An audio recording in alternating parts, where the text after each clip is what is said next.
Hello, audio listeners. Guess what? We're on video. Surprise! We're on video. Are you guys shocked? We finally did it. Right there. Right there. That was pretty good. Yeah, right?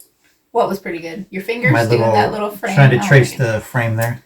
Don't encourage him. Anyway, what we mean is to any new followers. Yeah. Well, first of all, if you were scrolling across your little device there, going through videos, and you chose to stop on this one, Thank you. Thank you. And what we meant by audio listeners, this is our very first video podcast. Yeah, it is. But the show of the same name has existed for 2 years. Yes. But we've been audio only.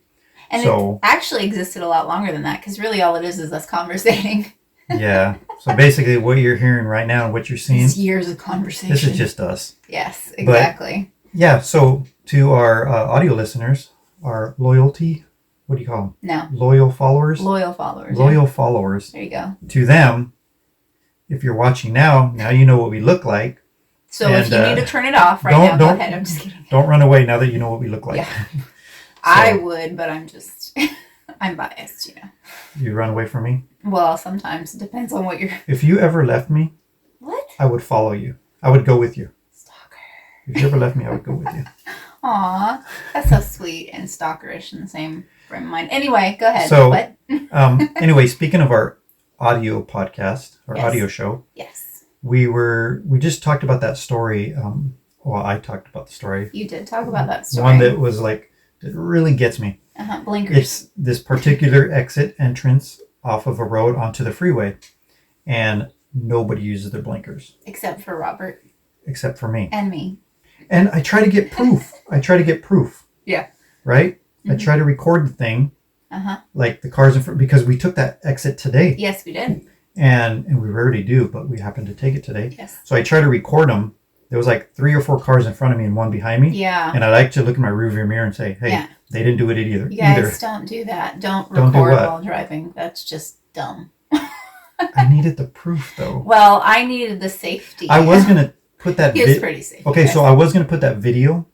The reason I wanted to get it, too, is to prove it. I was going to put it on here. And he probably knew I wasn't going to take it because I'm not big on that kind of stuff. I would have snuck it in there. I'm sure you would. Anyway, so the reason it didn't work out is because the car in front of me was going really slow. So the cars in front of that vehicle got away. Too far in the distance where I couldn't knew you were filming. Get the proof. But you did tell me. I did. They didn't use their blinker. They did. You saw it, but I saw it. I saw the whole picture, or at least part of the picture, and you didn't catch it because you were too busy trying to trap somebody. No, the person is their fault. The ones that were in front of me, they were going too slow. Let's not point out the fact that you were video taping while you're driving. Anyway, we get onto the freeway, and it's only half a mile. Then you got to get back off. Well, some people get back off, the ones that go into this other town. So you get onto the freeway and then get back off. Mm-hmm. And so this car behind me, I was still in behind that one that was slow. Yeah. Because I was going to exit eventually. No need to go around them. I can just wait, be patient, and then exit off. But the one behind me went around me. Yeah.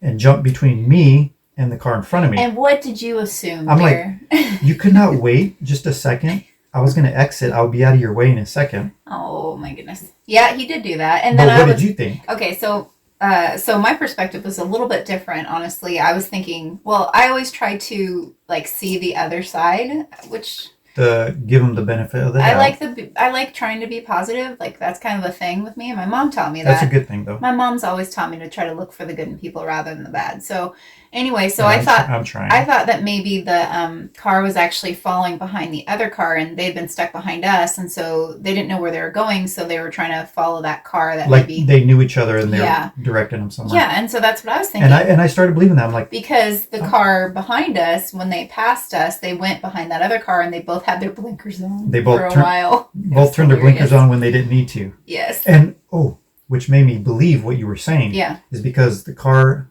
that was originally in front of me turned their blinker on where there was nowhere to turn. Yeah. The car behind them had their blinker on. I'm like, maybe they're getting ready to turn with them. Yeah, exactly. Wherever they may But be guess turning. what, guys? We were both wrong. We were both wrong. So our perspective was totally limited. Because they jumped back out The one that went around me jumped back out and went on their way. Yeah, you had your negative kind of perspective or perception of what was happening, and I had my more positive, but either way, we weren't in their heads. We didn't know what was actually going on, and we still don't know, and we probably will never know. I need to know. Oh my goodness, need to know basis. Oh, I got it on camera. I can track him down.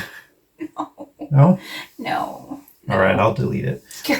So that's good. Anyway, so we're very limited on what we can see. Yes. Right? Yeah, it's like we have the portrait and, and we can't see everything. Like the portrait only catches so much. There's even like a square version on your phone. It only gets a square, like when you're taking a picture. Mm-hmm. Yeah, so like it's all about that. Well, you got different formats. Yeah. Yeah, and so you can't see the whole picture for what it really is because we don't have the whole story. Right? Exactly. So speaking of picture, you see people post pictures all the time. Mm-hmm. So on Facebook or wherever, right?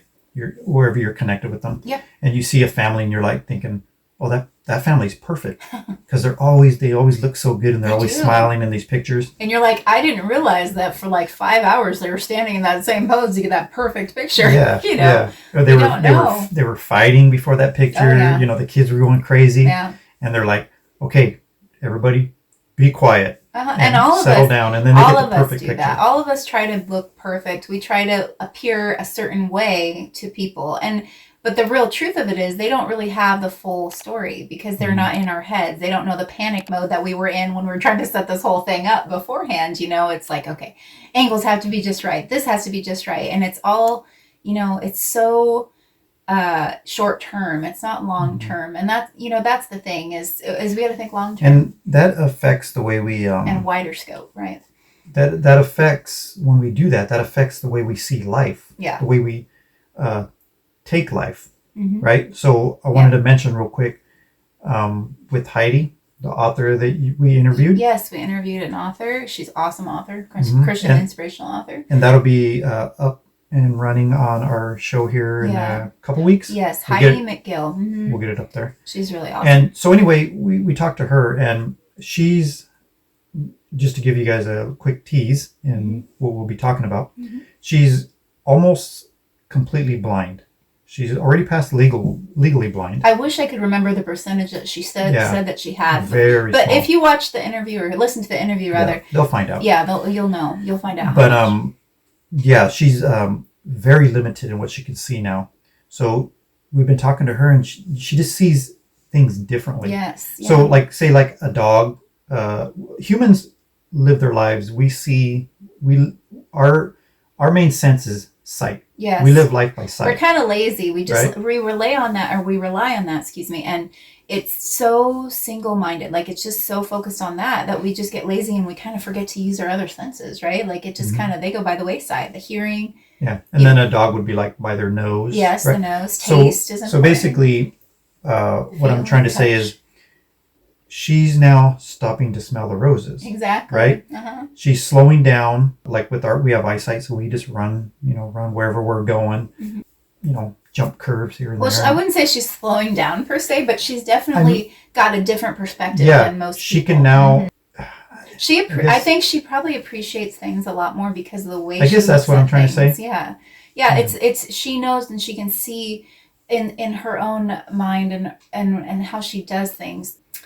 Things for what they are. Rather than just so. We're so. We're just sight blind, which is kind of crazy to think about. But we only see through our very. I guess you would say subjective, look, or what our experiences kind of flavor how we see things. And so it can be a good thing and it can be a bad thing. And so the problem is we just need somebody to have a bigger perspective, the one that gets the whole picture, the landscape. That's kind of that's hard because... And who gets it all? Clearly. Who sees it all? What do you think, dear? Who sees it all? I'm going to wrap up with this last example. So in Bible times, you had Jesus. Mm-hmm. This is at a point where he's now in his ministry, 3-year ministry. Mm-hmm. For his first 30 years of life, he was kind of like on the low key. Yeah. And then he has 3 years of wandering and getting these followers, right? Yeah. So he has the disciples, which were his immediate followers. Yeah. And then he had other followers that were more of I don't know, a wider aspect, like wider range of followers. Yeah, the ones that weren't so close, like not the 12 disciples. They didn't know him personally. Yeah, not as much. And anymore, some were perhaps starting to follow for the right reasons. Some were following for the wrong reason. Mm-hmm. But either way, they saw his all these outsiders saw his gain in popularity, his power, his miraculous doings. I mean, like everybody started seeing him as a leader. Yeah, right. He was like a rock star back then, right? Yeah. Like he was totally the rocker guy. Kind of, everyone wants to be near him, and everyone wants his autograph. But the problem was that they didn't really get to know who he truly was. That was the issue. Mm-hmm. They only saw him for what they wanted him to be, and not who he truly was. Their scope, their lens was limited. Yeah, So what they wanted from him is, hey, you can lead us against Rome.